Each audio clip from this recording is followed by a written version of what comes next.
manipulating men, taking money from them, playing them. And a lot of comments say, do you ever feel bad? Do you ever think that karma's gonna get to you? The simple answer is no, I don't care. I don't feel bad at all playing these men. Oh my God. No remorse, no feelings towards them at all. In the year 1919, a group of men gathered around a table in the Palace of Versailles to work out a landmark treaty that would bring peace and prosperity to all men.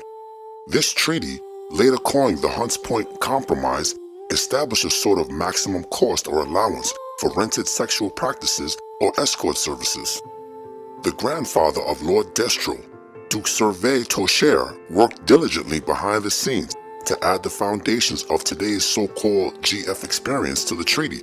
The Hunts Point Coalition saw that the fluctuating price of nanny posed a serious threat that could influence the world markets and topple the stability of first world nations. The Standardized Nanny Act was passed in 1920, which stated that man shall not pay a pence more than $40 for rented nanny. Men across the globe rejoiced because they knew that never again would their mojo be held hostage by bitter wives and conniving girlfriends for nanny they were entitled to. For the first time in history, men of every class, race, and religion agreed to stop their petty squabbles so they had more time to enjoy food, libations, meditation, and of course, sex. A new renaissance ensued because men of talent and God-given ingenuity could focus their full attention on their purpose and not waste valuable mental bandwidth worrying about where their next piece of tenderloin would come from. But a growing faction of men that wanted to set the world ablaze could not stand the sight of so many happy, united men. These weak souls vowed that they would not rest until they destroyed the architecture that the coalition worked so hard to build. Whether it was Princess Diana or Mia Khalifa, these men felt unbalanced if they could not fall to their knees and idolize women of all social classes. They felt almost compelled by their 3 or 4 deities to butter the tip jar, so they paid $60, $100, $300, $1,000 for loose and dry nanny that was only worth $40. Imagine the tectonic shift in currency when a man would willingly pay $1,000 plus for nanny that smelt like the dregs of Basquiat. Blasphemy. To add insult to injury, they made up foolish slogans like "it ain't trickin' if you got it" in an attempt to justify their beta practices and also recruit future simps into their camp. Funny, because these simps never bring that same "it ain't trickin' if you got it" energy when it's tax season. But I digress. The sudden spike in nanny price actually started to affect these 304s physically and mentally. These women started to metamorphosize into what we today call the modern gold digger.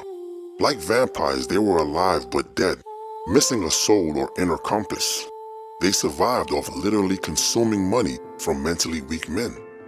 This, my comrades, is the hot girl Frankenstein that these modern simps have let loose upon us. The dark irony of this tale is that these women have now become a cancer to themselves, for without the aid of simps, these gold diggers are actively recruiting other women to join them in their crusades, like the soulless Frankenstein woman in this video.